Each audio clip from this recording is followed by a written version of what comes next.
Okay, that's on. I don't think you're online through Twitch. Hold on. Just came online for Twitch. I just got that. Yep. Crush Rider. Twitch. Hold on. Just came online for Twitch. Hey, Crush Rider. Just got that. Okay. Crush Rider. Twitch. Just came online for Twitch. Hey, Crush Rider. Just got that. Okay. Crush Rider. I can't hear anything, so everything's doubled up.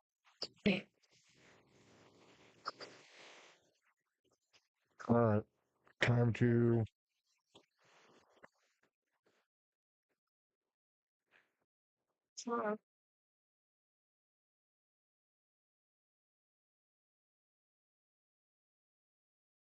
Major.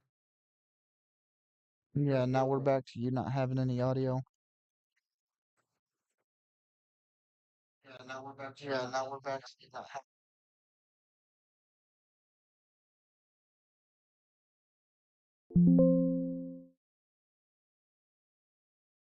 We're losing video.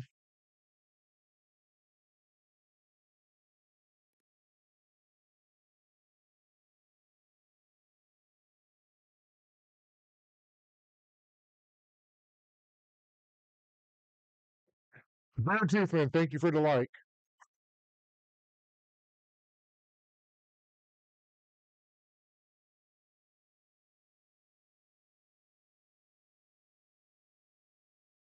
All right, we've got visual again. We need to check audio. I think I'm clear. What about you, Chris Ryder?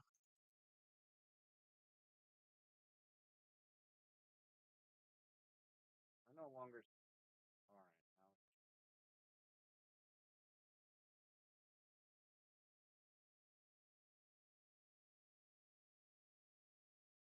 I think he finally figured out what he did wrong.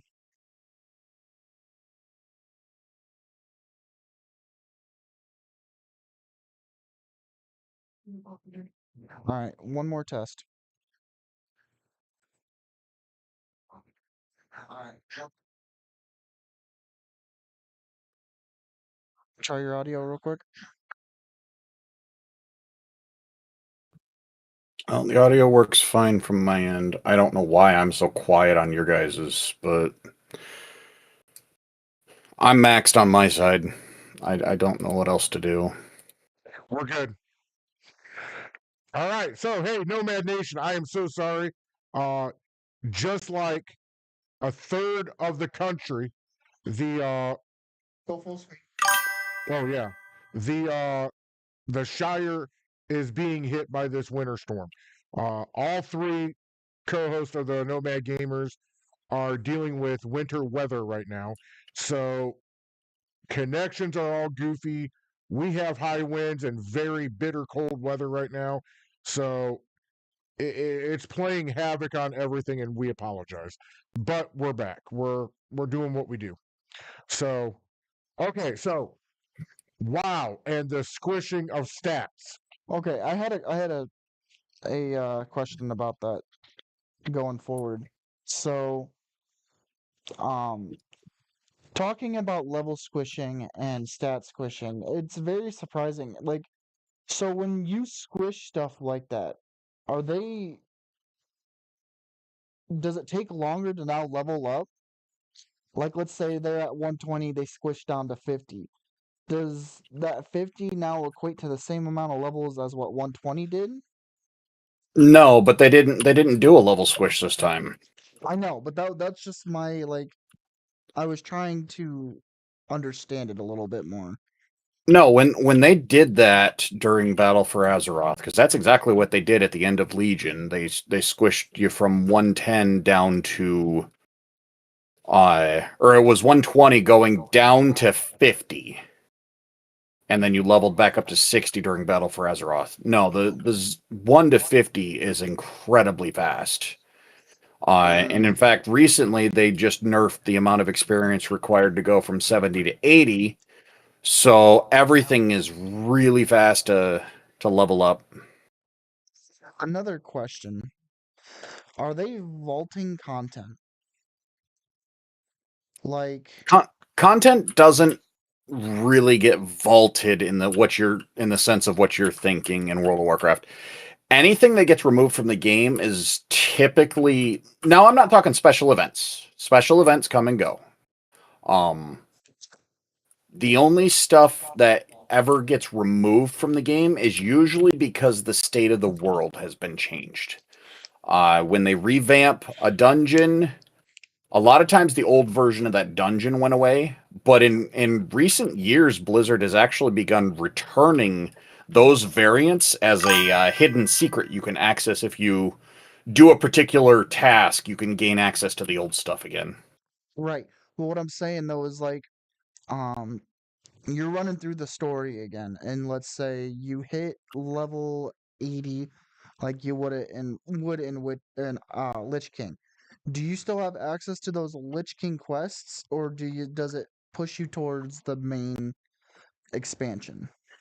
So when you start, what you're talking about is over leveling an expansion. Mm-hmm.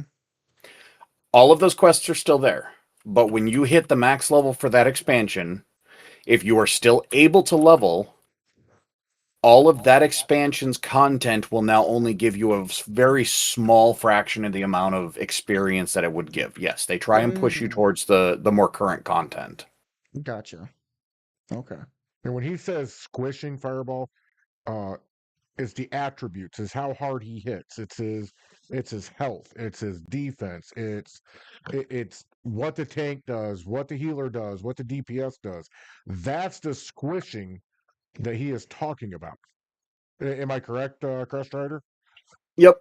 Okay. Gotcha. We, Okay. we were, like I said, we were doing millions of damage, and I don't know how much of what we initially had for our start before all the hiccups is actually going to get kept, but yeah, we had a lot going on, and now it's not nearly as much. But at the same time, we're just going to start to rebuild right back up Yep. because the Mm-hmm. scaling got absolutely nuts during uh, the War Within. I've never seen us gain so much power so fast through an expansion before. Gotcha. Gotcha. All We right. were reaching the point where you were almost able to go in by yourself to the season 1 content I heard at the same thing. season 3. Yep, I heard the same thing. Hold on a second, Fireball. Crest Rider. Correct me if I'm wrong, but the new DLC, let's just go DLC, the new expansion for World of Warcraft is not coming out until March. World of Warcraft Midnight, yes. The Okay. pre-patch has dropped this week. Next Pre-patches? week, it's the framework for the expansion. None of the new expansion's content is enabled, but it is technically on our on our computers right now. At least most of it. There The are still things they're framework. testing in beta. There's still things that they're hammering out, bug fixes. They're hammering out, number tweaks for damage and stuff. But all of the content is done, at least for Right. the initial patch. Good deal. It And sounds like yes, it does come out in March. World of Warcraft is doing what I always thought what they're good at, and that is reinventing themselves to where the game stays relevant. And it's been relevant for what, 22 years now? 23? World of Warcraft celebrated their 21st anniversary 20, November of yep, 2024. 21, 22. We're about ready to hit 23. Or 2025 was their 21st anniversary. Okay, Yes, okay, they're okay, working on 22. okay. But, you know, during Talking Tuesday and Thirsty Thursday, I always hammer down the point of when I'm blasting one of the other AAA uh, game developers. And for this particular one, I'm going to pick on Bethesda for a few. Is if World of Warcraft can can keep themselves relevant for 22 years, why can't Bethesda keep themselves relevant with the little bit of games that they have? And now I know it's a complex thing, and I get it, but it was mainly geared towards Starfield, mainly geared towards the Elder Scrolls, because we all know that their attention's on Fallout right now, and the rest of the Bethesda universe is being absolutely abandoned. So I'm glad that you hammered this home. This way I can use this more going towards Talking Tuesday and Thirsty Thursday.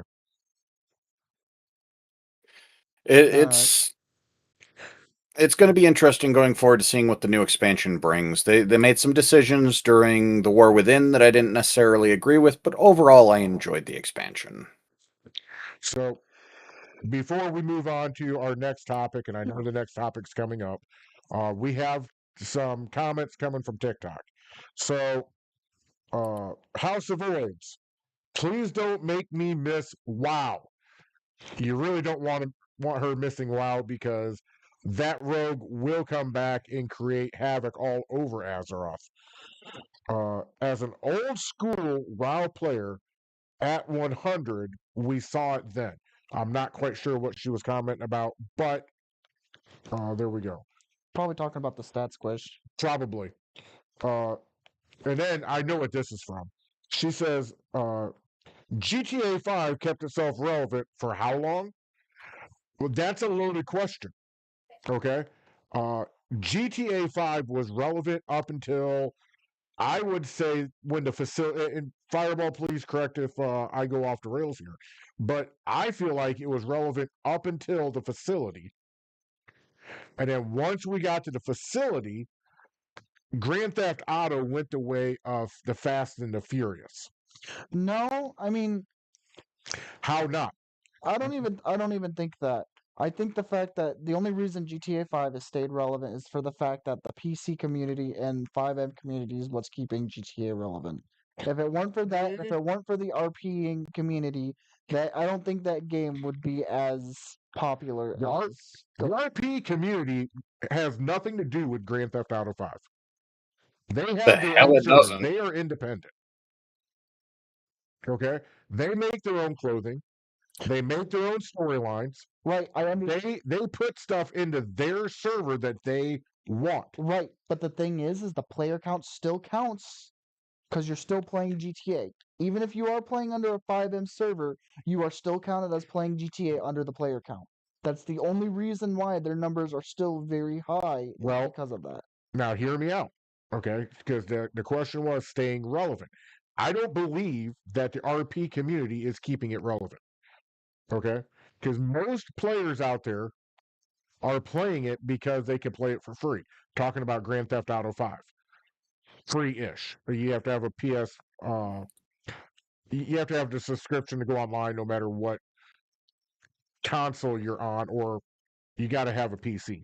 But when it's the content related, I think Grand Theft Auto became non-relevant during the facility, and then they kind of made a U-turn back for relevancy with like the arcade, with the auto shop, with the salvage yard, with the nightclub. Things started coming back down to earth, because during the facility you had flying cars, you had submarine cars.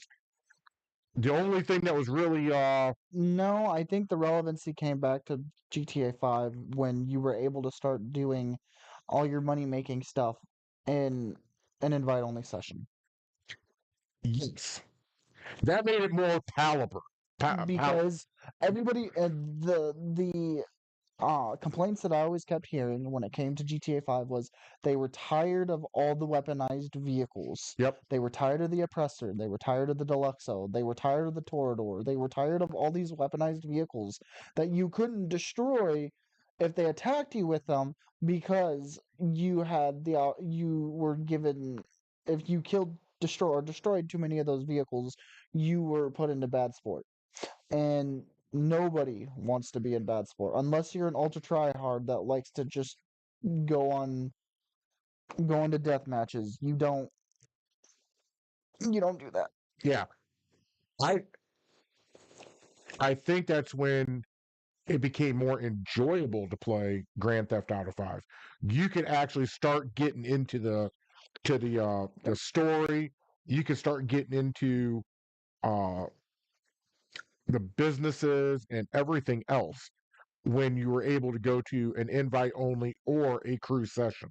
So, but we are getting way off course. So let's All right, moving forward. yeah, I Guys, agree with you. guys actually brought some topics to the table. I'll say actually because Gaz has brought it now for what, 3 weeks straight?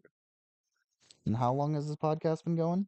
Oh, before we got into our home, our permanent home here, I was bringing it all the time. Don't give me that crap. All right.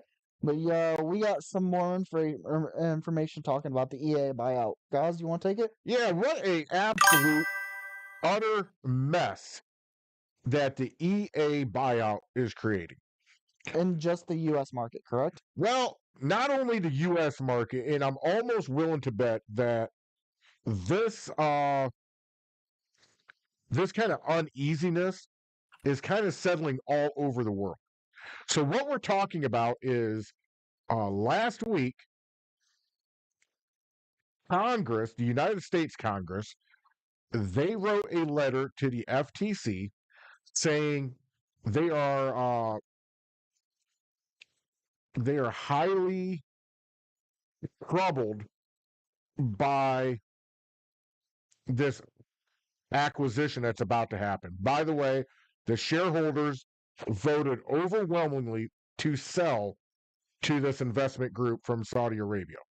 Now, some of the things that they were talking about as concerning to them was the following. Is EA really going to keep their content independence or their creativity independence? If you look back at Microsoft when they acquired Activision, that would be a no.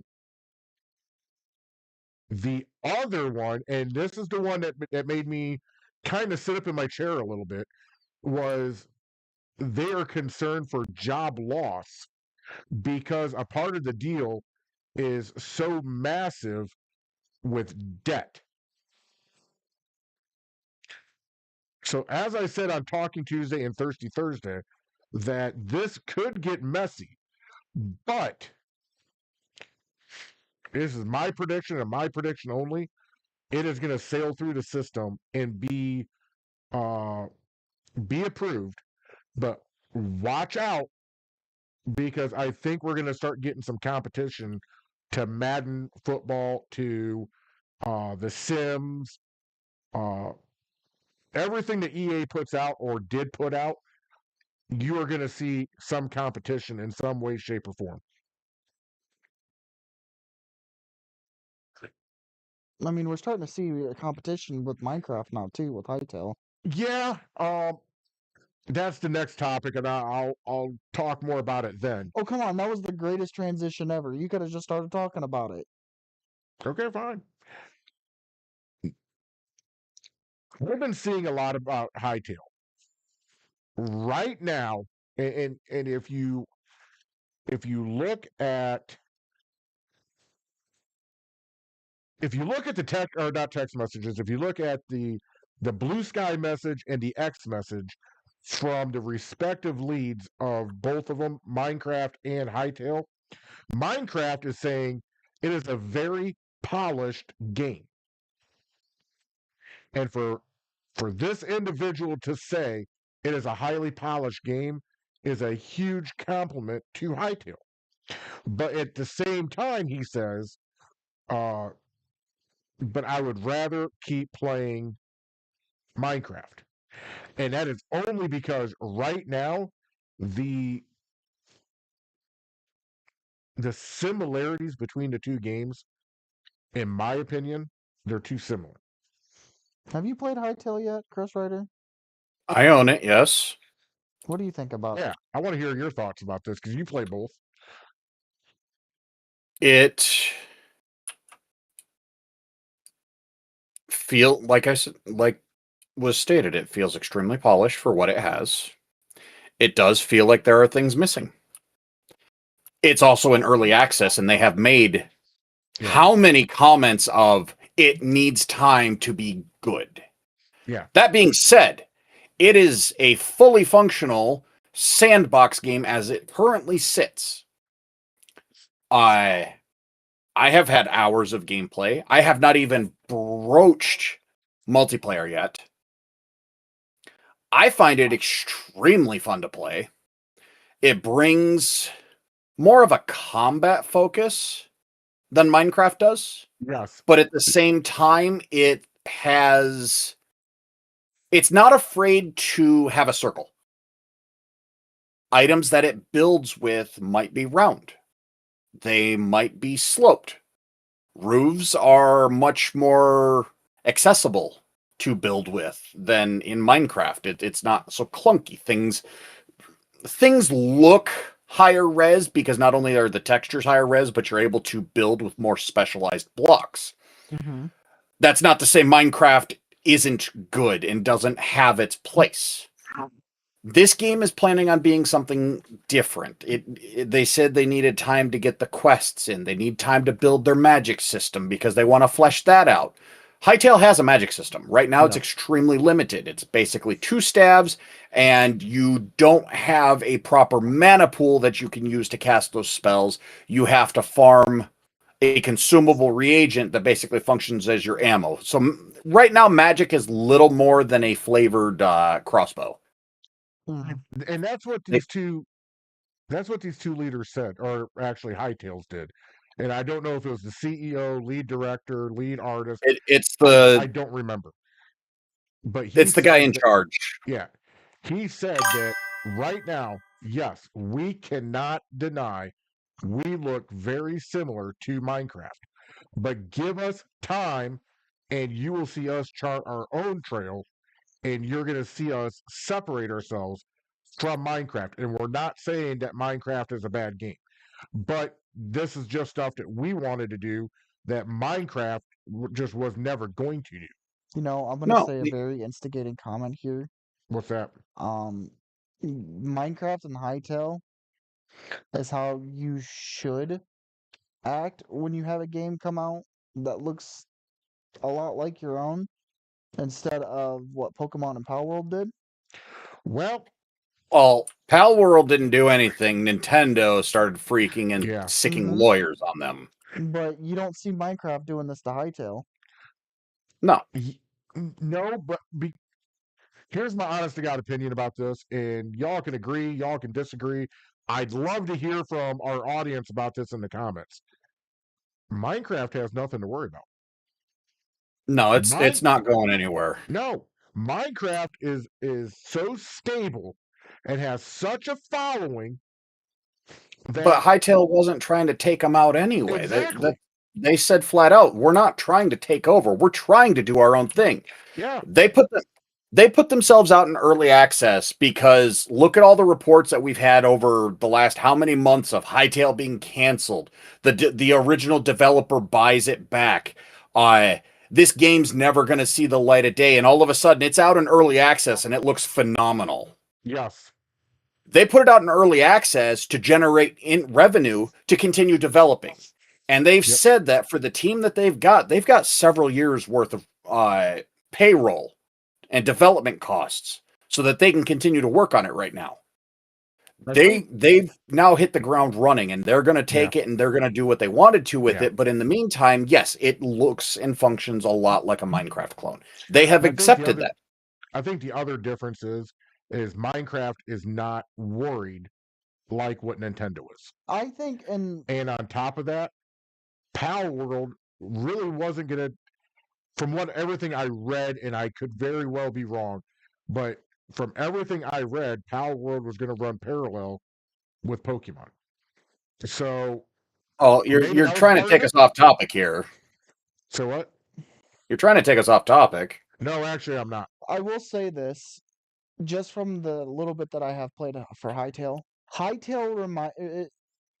it looks like Minecraft, but it plays like any other sandbox survival, like Rust, like Ark, like Icarus, like most of these tech tree uh survival games where you level up, you get access to the tech tree, you get access to the gadgets that you need to put points in to unlock to finally be able to build stuff. So I like where it's going. I'm excited to see what Hytale has to offer.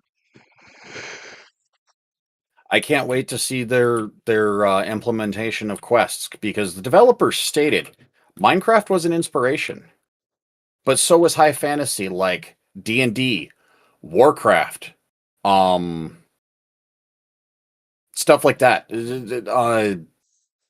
Baldur's Gate, the original ones. They want to bring more high fantasy into it. So yes, it's going to be a sandbox building game. We've got 100,000 of those. Minecraft pioneered an entire genre doing that voxel-based stuff. Mm-hmm. And whether or not they did it first, I don't know. But they did it in a way that exploded. Minecraft came out in 20 or mid to late 2010, I believe. I believe it was 2010 on the dot. And In a while. Mm-hmm. it's been 16 years and it's still going strong. Minecraft's not going anywhere. With what? Mhm. Maybe 3 updates during that time? That I know No, of. more than that. More like they've had an Nice update try. like every year. Oh, really? Mm-hmm. I mean, Minecraft has had a lot of updates. You just don't pay attention to it. I just remember the one where you could dig deeper. Then we had the canyons and caverns and caves or whatever the hell it was called. They have added a lot more than that over the years. And then this new one where they brought the bronze golem in. So All right. Wheel. Moving forward, talking about the little bit that we have left. hold up. Nope. Okay, go ahead. I do want to reach out there and say it is Sega's 35th anniversary. Holy shit, I feel old. And with this, they have announced that they have plans to celebrate Sonic's legacy. What legacy?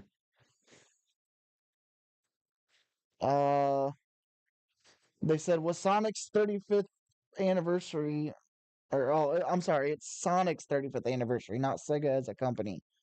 But they said there's going to be marked up with museum pop-ups, podcasts, and more, trying to deliver a hype around Sonic. Be the most hype he's had in 35 years. Well, the previous game that they've had recently was back in 2022 with Sonic Frontiers. I'll be right back. But with them, I feel like trying to build up hype around the game. I feel like they're getting ready to drop another one, or building up hype around the IP. I feel like they're getting ready to drop another one. Okay. Oh, Who knows? she's running for it. However, moving forward though, I just wanted to bring that up. Uh, have you ever played the game of Prince of Persia, Crest Rider? I have not played a Prince of Persia game. Well, Prince of Persia: Sands of Time apparently has been in development for a remaster for the last 6 years, I think, is what I saw. And Ubisoft had just come out and said that it is getting canceled. They released a statement on X 2 days ago. I'm pulling up the statement right now, which if you've already dumped 6 years into something like that, at that point, why not finish it? Because they're a bunch of chuckleheads that have no faith in their own product. Because they just said, with this tweet, they said to the Prince of Persia community, we want to share this with you directly. We have made a difficult decision to stop the development of Prince of Persia: Sands of Time remake. We know this is deeply disappointing. The game carries enormous meaning for our fans. and for our team who has worked on it. While the project had real potential, we weren't able to reach the level of quality you deserve, and continuing would have required more time and investment that could we could not responsibly commit to. And we don't want to release something that we fell short of and what Sands of Time represents. Prince of Persia as a universe and a legacy continues to matter deeply to us, and this decision does not mean we are stepping away from the franchise. Thank you for your passion, patience, and the love of Prince of Persia. Sincerely, the Prince of Persia team.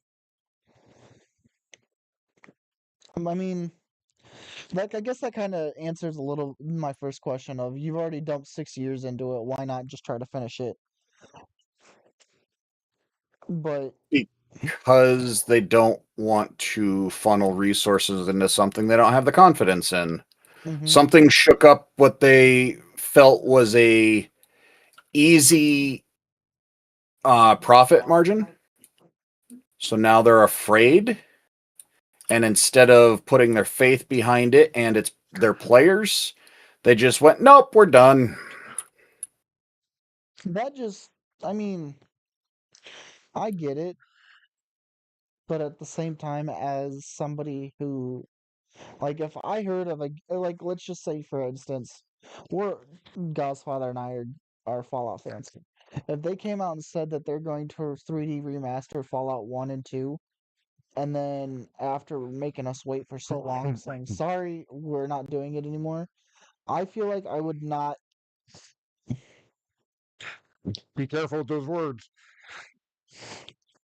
I would feel deeply disappointed in that company and wanting to move forward and supporting that company. I don't know about the last part, but the first part I liked. It just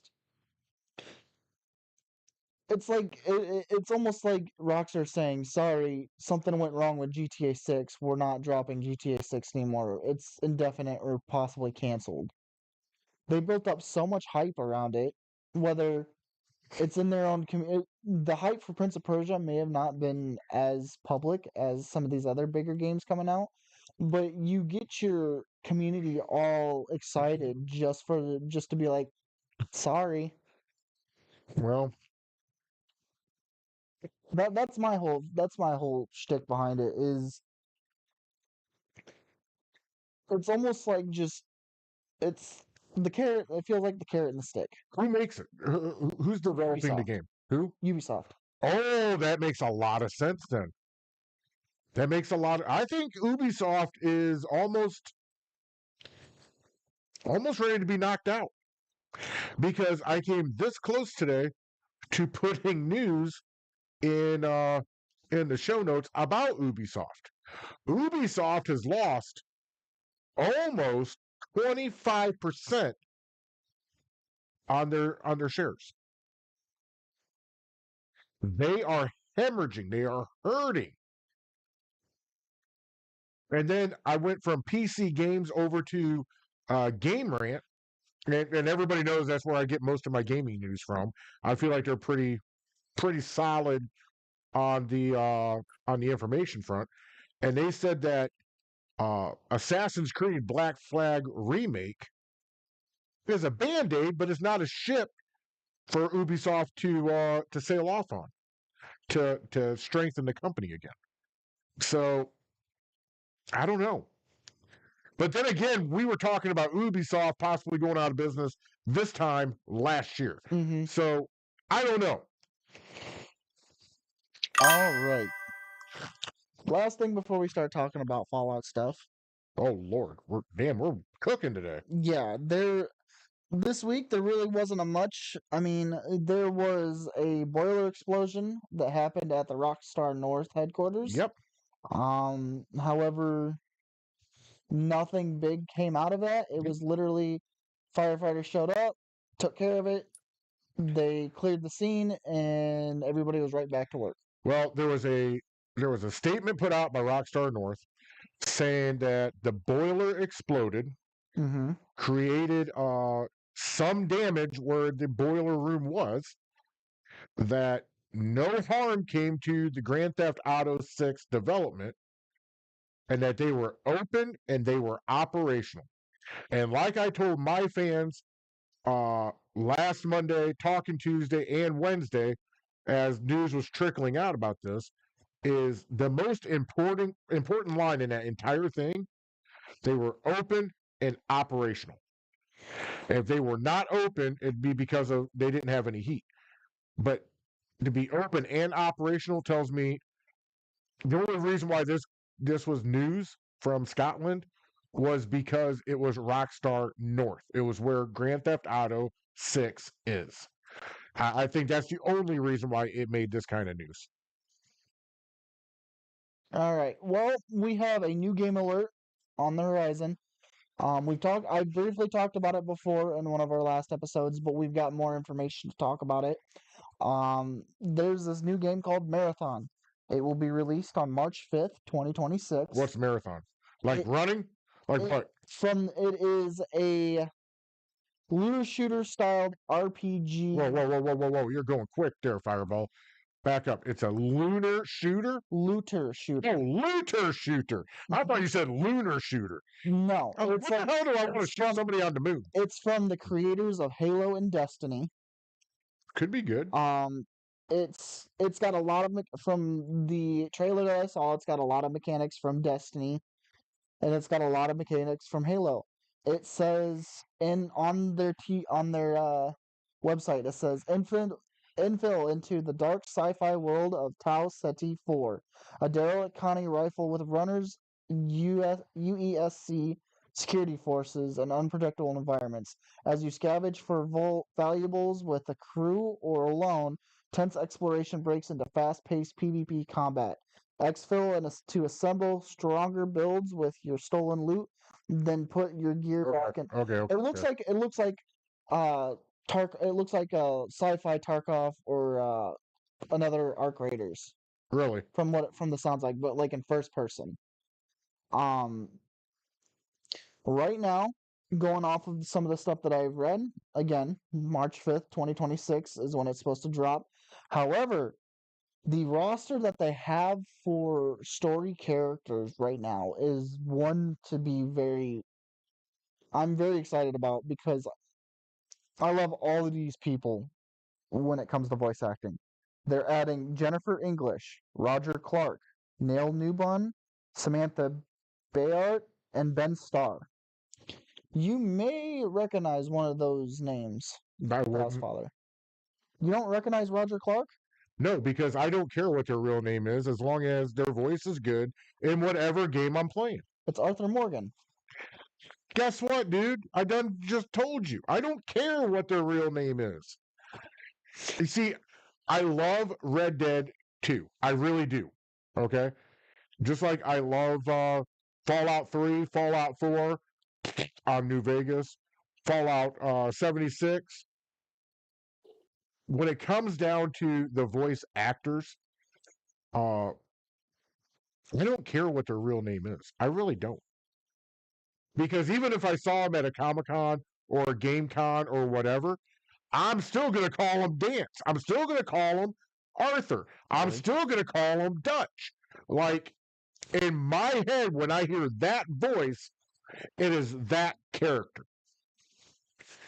I mean, the only reason, and I understand where you're coming from when you say that, but you have certain people out there who play those characters, and they're like, that's not my name. Okay, calm down. They're like, that's not my name. Please don't call me that. My name is that. Well, that's fine. But at the same time, they have to remember something here. Okay? We spend hundreds of hours on these games. When we hear their voice, we've been trained that they're Arthur, they're Michael, they are Trevor. I get where they're coming from, but they also have to understand that being a celebrity, some people are never going to learn their real names. And if I was them, I'd be happier than hell that they don't know my real name. Why would I care if they know my real name if I'm getting a royalty check from that game? Yeah, that's fair. That's fair. It's the same with TV, same with movies. I wouldn't care if they knew my real name as long as the money kept rolling in. Because at the end of the day, that's what they're doing it for. They're not doing it because they love the game. They're doing it because they love the almighty dollar. Let's not fool each other here. I would say it goes both ways. Some people do it for the love of the game, but they are still getting paid for it. Some of them do it just because they want to get paid. Would they do it for free? They That's bring why- down the game. That's why I said they do it for the love of the game, but they're still getting paid. So I mean, hell, just instantly, or just this past with Fallout and everything, talking about Ron Perlman. I don't know if you saw that yep, that podcast episode. He got paid $20 in a chicken sandwich for Fallout. for his first when he did his first role in Fallout 1. And he has come back every single time and reprised his role or has reprised his voice in Fallout because it's notable. Nope, good for him. And he says, and I believe he said in it, he's like, I don't really care if I get paid for this. This is great. See, for him, for Ron, I will forever, if I see him like this, like you, like Crest Rider, I'm always going to call him Clay. Okay, I get it, but that's just my simple way of thinking. And will they like it? No. Will I let them know I'm never going to remember your name? Absolutely. But let's be completely honest for a minute. All I'm going to go up there and say is, can I get an autograph? Can I get a picture? Yes, yes, thank you. Bye. And off to the next person. yeah, that's fair. Okay. Well, do you have anything you want to cover with this, Chris Ryder? Nope. All right. Well, for those who have not watched the Fallout TV show, this is your spoiler warning now. Give you 5 seconds. I'm going to give you a countdown on my hand.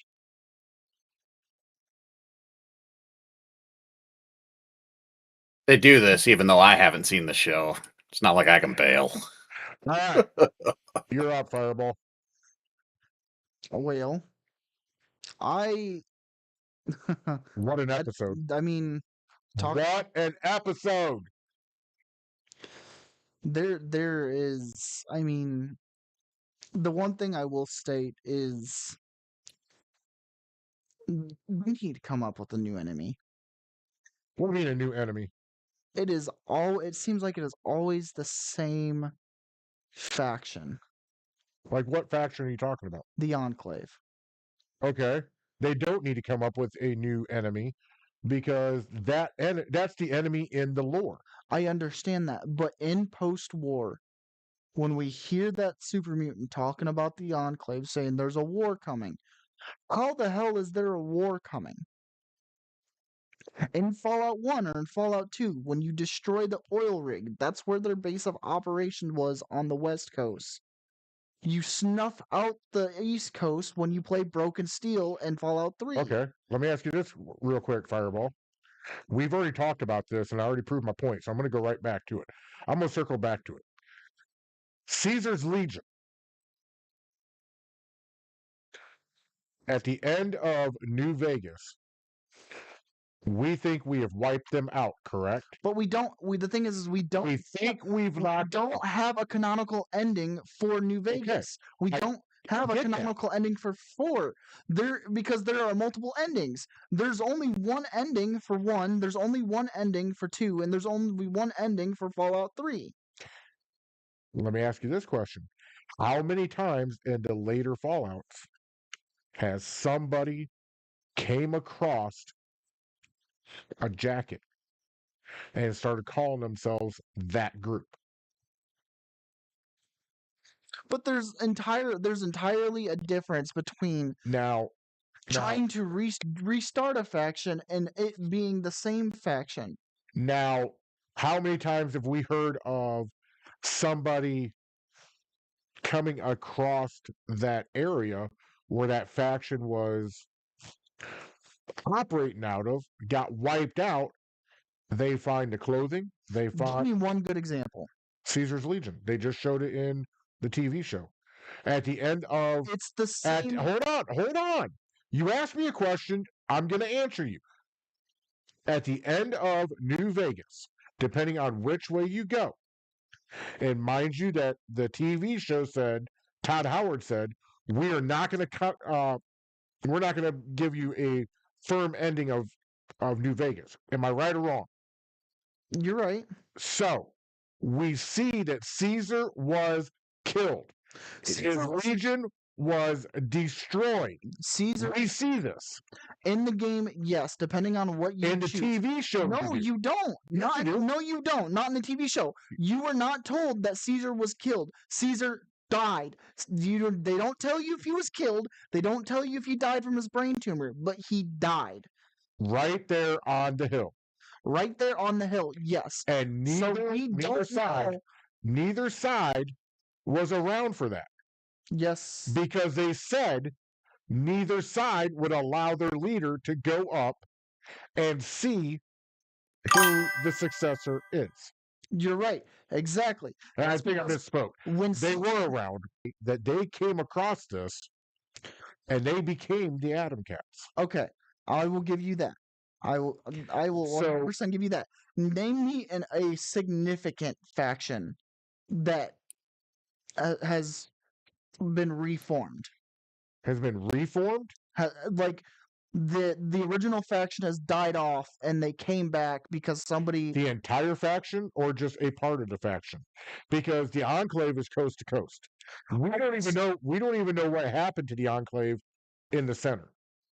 I understand that, but I just gave you two examples And of I how just- the Enclave was destroyed. And I am asking you for clarification because we know what happened on the East Coast. We know what happened on the West Coast. Am I right or am I wrong? Right. Follow me along here. Hold on. You haven't let me finish yet. In the center of the country, and we're going to learn what's been going on in the center probably next season. What is to say that the Enclave in the center didn't branch out east and west again? Because when the post-war happened and the events of Fallout 1, they were on that oil rig. The president and a lot of the high-ranking government pre-war Mhm. officials were there. That was destroyed. The president was killed. Yes. Okay? Yes. Hold on. You go to the East Coast, you go play Fallout 3. The president at Raven Rock wasn't even alive. It was a damn robot. Yep. Raven Rock was destroyed. The president's servers were killed. Yep. The Enclave in the base game was pretty much destroyed. And then you get to Broken Steel, which is canonical as well, where they go and snuff out the rest of the Enclave remnants on the East Coast. Okay. And that's how we learn that Liberty Prime gets destroyed, and that's why he's in pieces in Fallout 4. Okay. So again, what happened to the Enclave in the middle of the country? I understand we don't know that part yet, but here's what I'm trying to say is if they were destroyed on the West Coast and they were destroyed on the East Coast, how much power are they going to have? Let me ask you this question. And we're going into what ifs, ladies and gentlemen. And I get that. I'd love to hear your comments or hear you in the comments, and we will look at them. But in fact, we saw this in, I believe, 4, when the Brotherhood sent a delegation to the north up to the Commonwealth. They kept getting wiped out. I believe there was 2 of them that went up and got wiped out. What are you talking about? The They didn't. Brotherhood of Steel got wiped out in the Commonwealth. Yes or no? The thing is no. Yes or no? Yes, actually. No. Yeah. No. Fireball. Don't stretch this because I'm going to get you on it. No. I'm going to get you on it. I am absolutely going to hammer you on this. So I want you to think of the events of Fallout 4 because I'm going to freaking come all the way down here in just a second. I'm going to break it down Barney style on you. in the game in Fallout 4, depending Yes. on which faction you use, yes, the Brotherhood does die. But again, No, I'm talking before that. are you talking about the scout teams that were sent? Are they not Brotherhood of Steel? Were they not set up there to set up the Brotherhood of Steel? I'm talking about a major set. Hold on. I'm talking about a major base of operation, not sending a small fire team. Hold on, Fireball. Because I'm That's not what. That's hold not on, what I'm Fireball. understanding. Hold on. Because you're not understanding what I'm getting at here. They sent them up there, correct?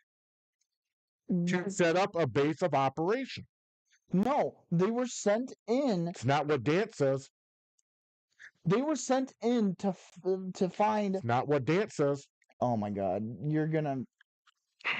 Because you have to go and find them. And they even say they were trying to set up a base of operations.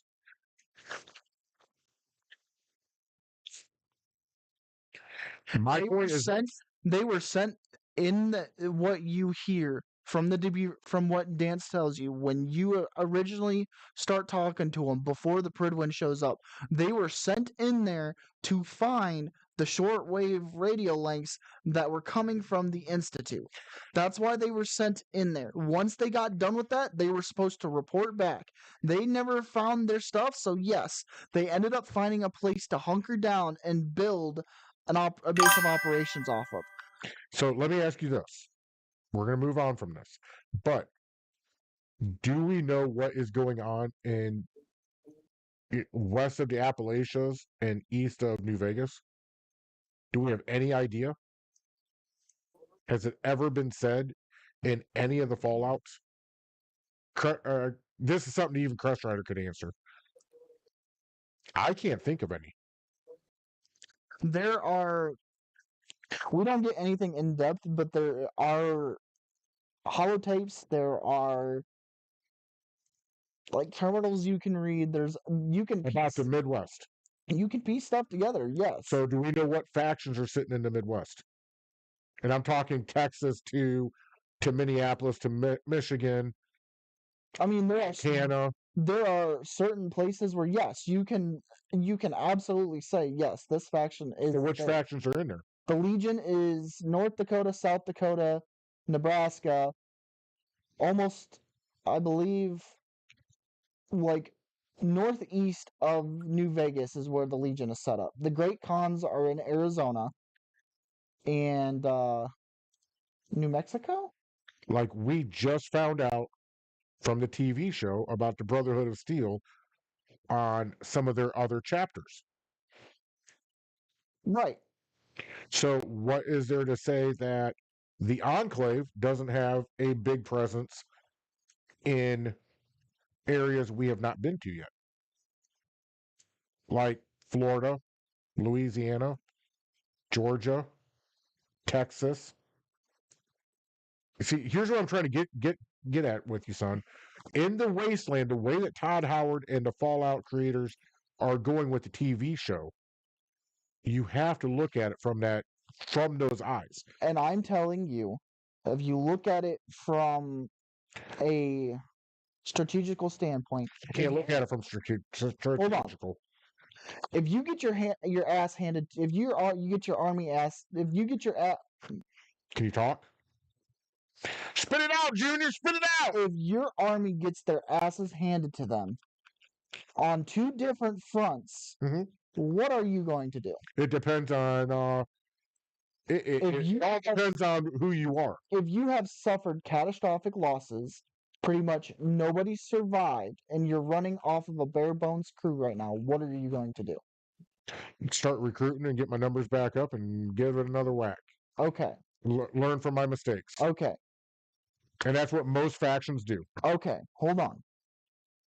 This is the point that I'm trying to make. I gotta get a timeline for this real quick. Hold on.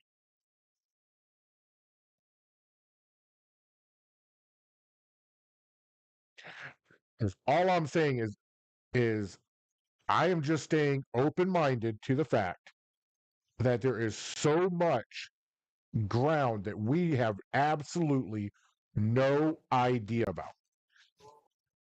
up until 76 came out, we had no idea about the Enclave. Control Station Enclave. Okay, I guess That- just cut me off. I was telling you, I was getting the Okay. timeline together for it. Late 2242. Where's this coming from? This is coming from Fallout Wiki. We have used this source multiple times. Don't even give me that look. I'm not giving you that look, but keep going. So that oil rig was destroyed in 2242. That's Okay. what, 50 years? I don't know. I'm not good with timelines. I'm not even good with Like dates. 50, In real life, I'm not good with dates. So 50 years before the events of the TV show. okay. Okay. You had the battle when what? Sorry.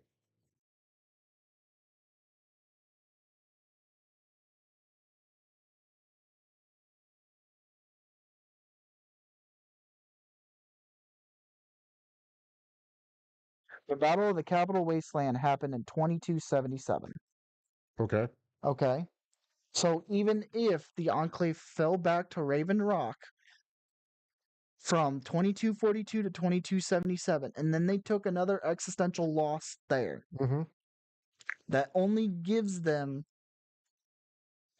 So in Wiki, 12, 15 years? so in Fallout Wiki, what does it say about the middle of the country? That's what I want to know.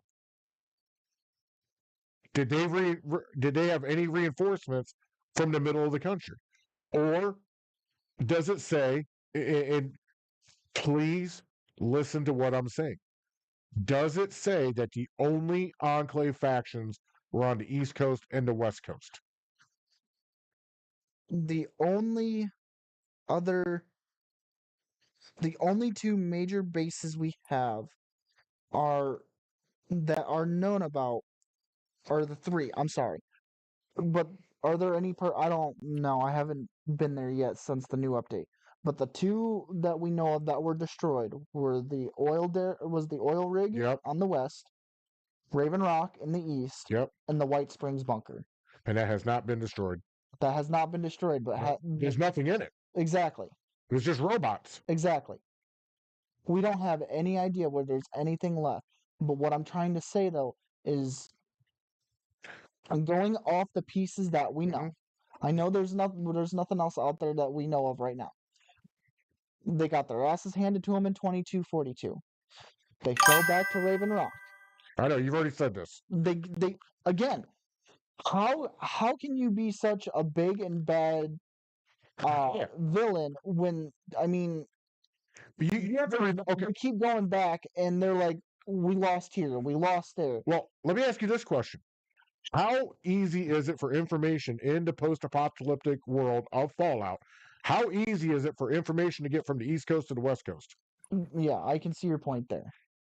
So the East Coast may not even know that the West Coast got wiped out. I mean, I feel like The West Coast may not even know the East Coast got wiped out. And if they got something in the middle might not even know about either one of them. So that's where I was trying to get to of if the middle doesn't know. I'm gonna stop you right there talking about information. Okay. Okay. How the only ones that would know Who had Brotherhood of Steel. Who had access to vertebrates first? I don't know. I really don't know. The Enclave. Okay. The Enclave had vertebrates. I feel like they'd have the power armor too first. They did. Because they had their own set of power armor that was created for them. You talk about how they don't know about they would not have any information going back and forth. Nope. But yet in the TV show you had somebody from the Commonwealth come out to the West Coast. Yep. Not really the West Coast, but yeah, I see what you're saying. They went out to New Vegas. In the span of almost 70 years, 60 years, they'd be able to know what's going on. So again, but yet the Brotherhood of Steel in the TV show, Massachusetts or the Commonwealth did not know what the hell the other chapters are doing out west. And they say as much. Mm-hmm. So again, if the Brotherhood didn't have that, and I feel like they have the best network out of all the factions Yeah. in the Fallout I world, feel like the Enclave would have the best faction, have the best, because you have to remember the Enclave is the American government, which is shattered. but still, It got its ass handed they to it. still have the infrastructure of the American government. Okay, I get that, but that infrastructure's gone. They would still have the assets. They would still have the They're tech. gone. No, 76 the shows that too with the space person. the tech of 76 or the tech of the Enclave or pre-war tech, I guarantee you, the Enclave still has most pre-war tech out of any faction. Okay, well, what does the lore say? I couldn't We're tell. going off of a story here. So what I am saying is they are making the content in the TV show as they're going from west to east. We can't sit here, and Todd Howard's already said this too, but we can't sit here and say the Enclave has been completely wiped out, because if they had been, they wouldn't be in the TV show. So they have got something up their sleeve for the middle of the country that we don't know about yet.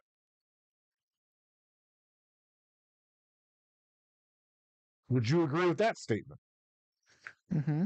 So when it comes down to when you say this faction did this and that, and they got their ass kicked here, they got their ass kicked there, you are completely correct. Lore says the oil derrick got blown up. The lore says that Raven Rocket was defeated.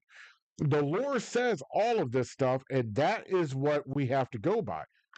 But there is no lore for a vast amount of the country. We don't know if they're in communication. They have never come out and said anything like that. Mm-hmm. In fact, all indications in the TV show is pointing the other direction. What is the mission that we were told? What is the mission of the Brotherhood of Steel? To collect and preserve pre-war technology. But yet, the one that has that mission, Massachusetts, didn't know what the hell they were doing out west. Had no clue. He was just told when he landed. So I hear we're having a civil war. Okay, but how did he know about that before he landed? No, I didn't say before he landed, because you don't see him land. You just see him walk in, which tells me, and again, I'm assuming here, so don't take any of this as fact, but he more than likely talked to somebody on his way in. It could have been a squire. Nobody knows who told, because they don't tell us. But somebody had to tell him what was being said in there before he walked in the room. All right, we are getting way. Well, it still had to do with the TV show. I understand that, but we're getting way out of like. God, my finger hurts. We could talk about this for hours, but we're Yeah. getting way off of it. But I will say this. Hold on, before we do anything else, and we're not rushing. I am so happy with this season of Fallout. I really am.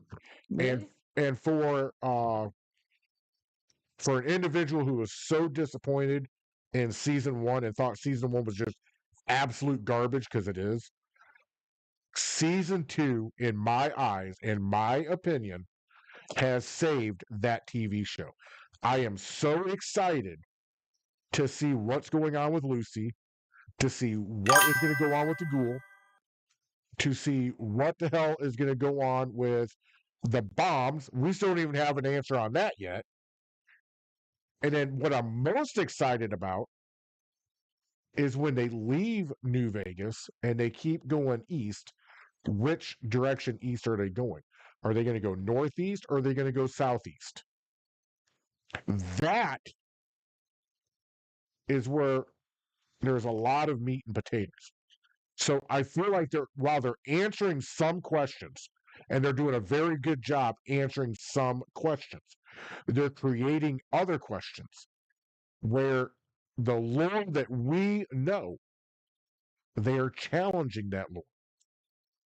And they can do it. They own it. I also like how they are not just creating strong main story points, Yeah. they're creating a bunch of small stuff too. Yeah. Like we are getting more detail of what happens to ghouls. Yes. Like you saw the ghoul when he was impaled. he had to have a serum. First time we've seen that. Well, it's the first time I noticed it. I noticed in the first season, ghouls need some sort of serum to stop Yeah. themselves from turning. Yeah. However, we also know that if a ghoul who still has their mind has been hurt too much, their mind will Be a turned. yeah. Yeah, it'll be turned and they'll turn feral. Now is that what they're setting up the ghoul for now? Especially on the events that we saw in this last episode? No, because he's fully healed now.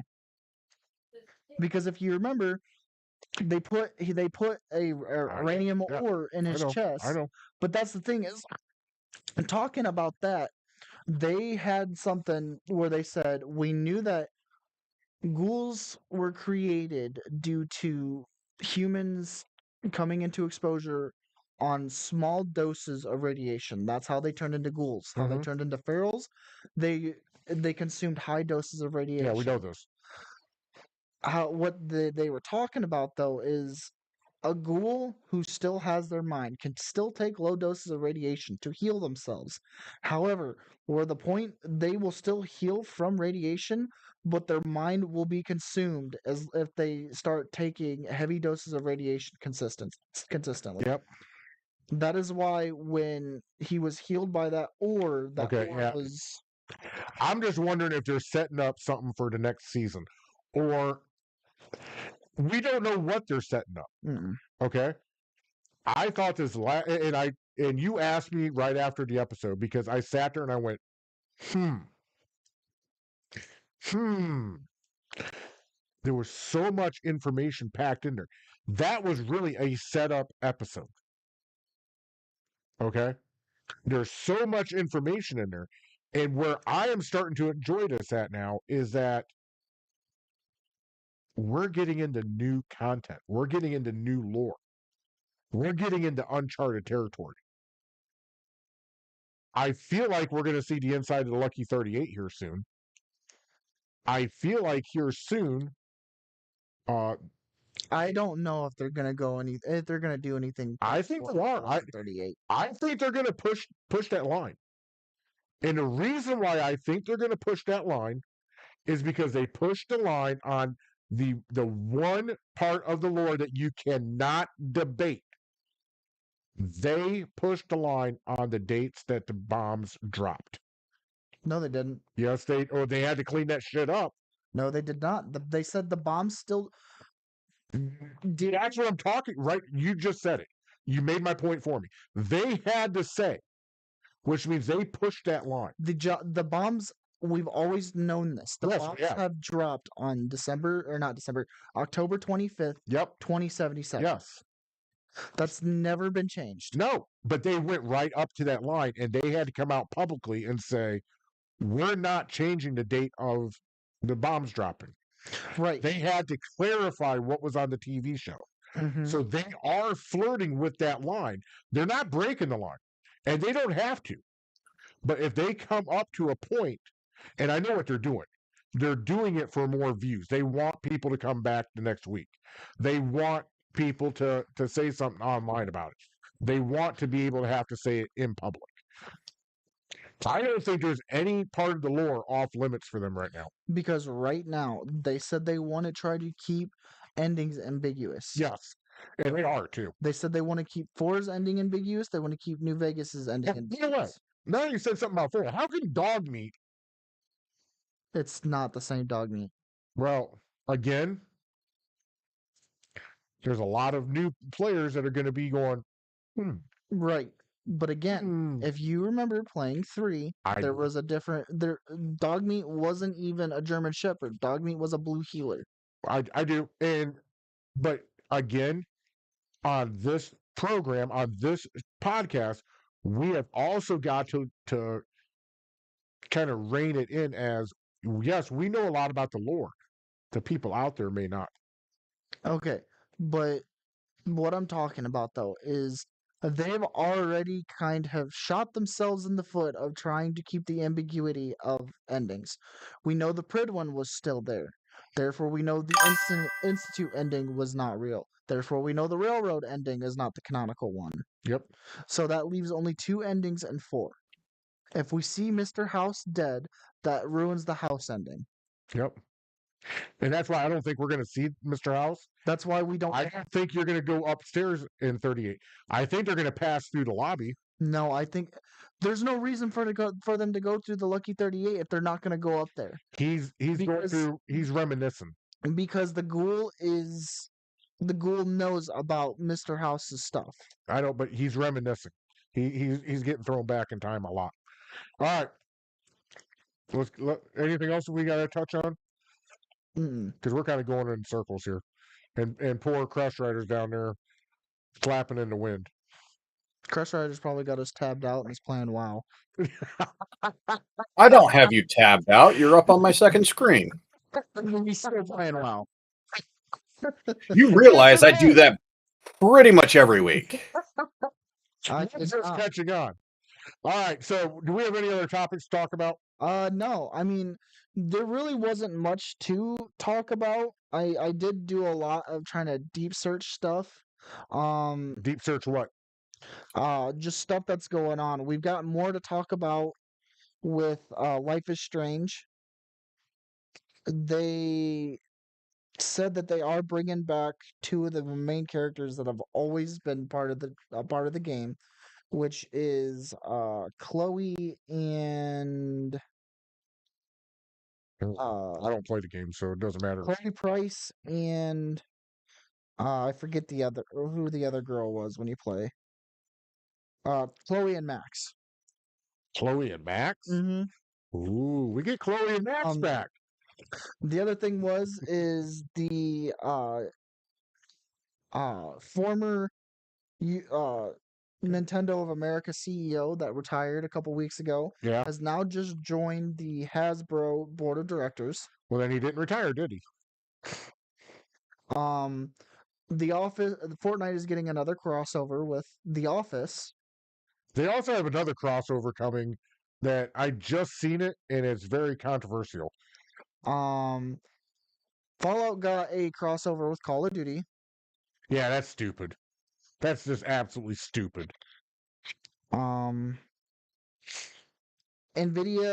has raised their prices on not just their graphics card, but the prices for other companies buying parts off of them. Yep, we knew that was coming. Mm-hmm.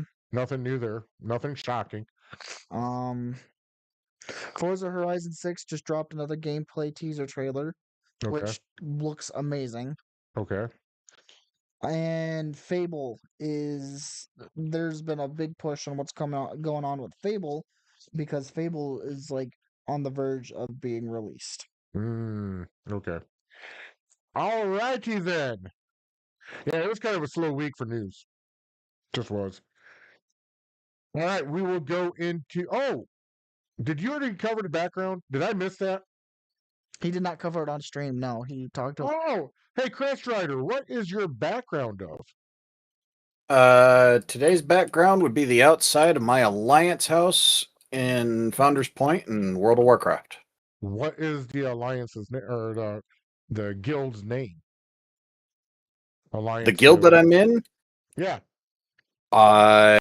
The guild is called Umbra. It is a very small guild that a couple of friends and I are running for the sake of having our own neighborhood in World of Warcraft.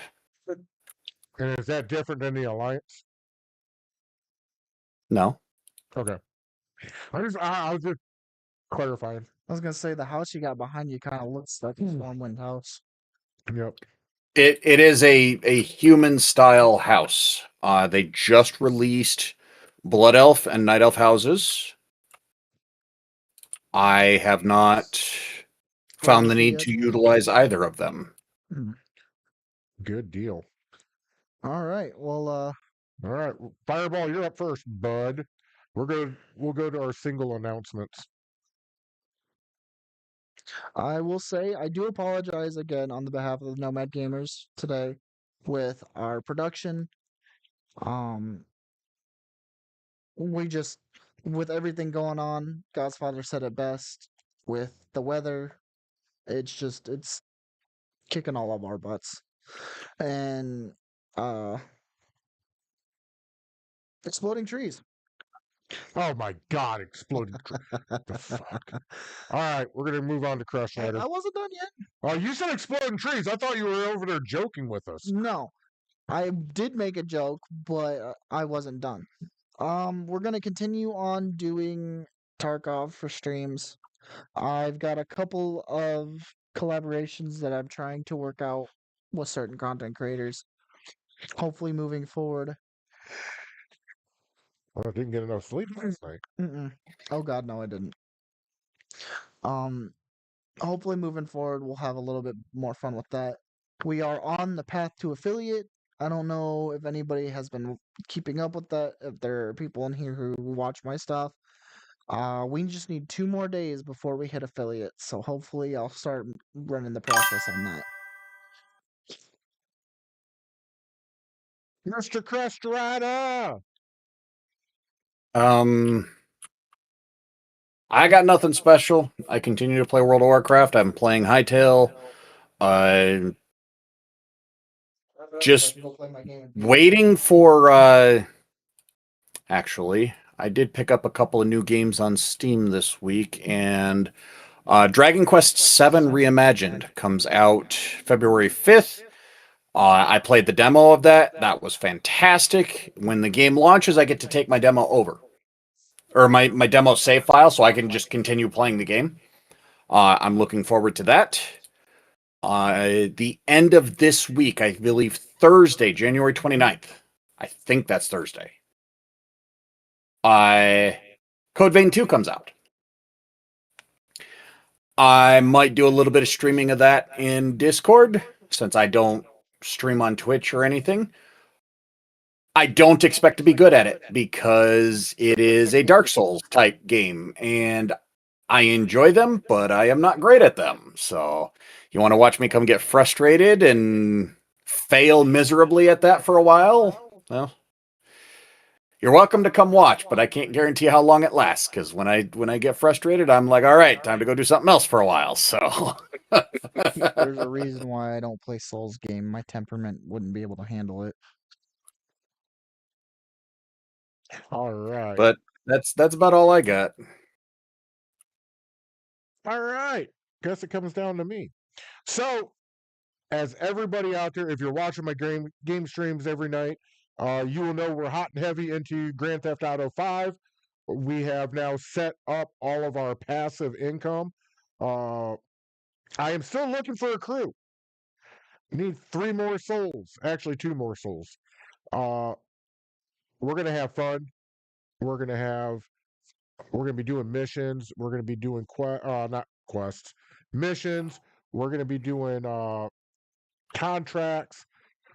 We're going to be running businesses and having a blast doing it. You know, we might be flying and I might kick you out of the car to your death. You might kick me out of drive off of Chiliad, whatever, but we're going to have a lot of fun while we do it. So that is, in fact, I've set Red Dead 2 off to the side for Grand Theft Auto 5. I will be doing that. Give me about 45 minutes after the show and I'll be streaming that. Let's see here. Tomorrow I won't be streaming. Actually, if I get enough people to say they want to see me stream it, I will. Myself and Sweet Kitty Pie, we're going to be doing a Minecraft day, so I will be on our server. If you want to watch it, let me know. I will stream it. I might stream it just to get the time in, but it will be just chat. There's not going to be anything behind that. Talking Tuesday on Tuesday at 7:30. Other than that, I ain't got nothing. I got one more thing, but I'll wait until I get everybody else. Hey, Fireball, do you have any plans on May 23rd and 24th? Possibly. Nobody can really hear you because, yeah, there you go. Possibly.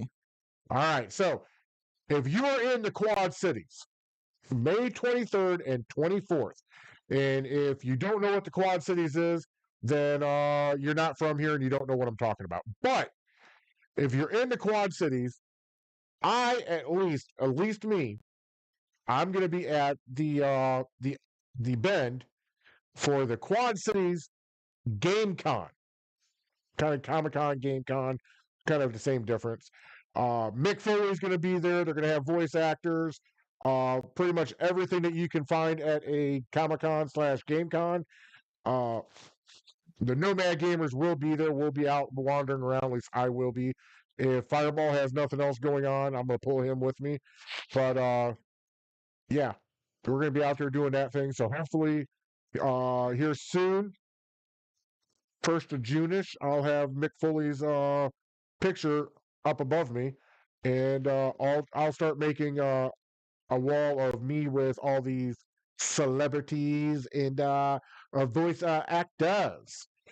So there you go. So, got anything else, Fireball? No. Crutch Rider, got anything else, bud? All right, No, I got everything else to go. For my co-host, Fireball and Zanark Crest Rider, we want to say thank you for watching the Nomad Gamers. Again, we are sorry that we had technical difficulties at the beginning of our broadcast. We are getting better. It is annoying, but whatever. Thank you so much for your understanding. Thank you for your love. Thank you for your support. For my two co-hosts, peace and love. Your Nomad Gamers. We're out the door.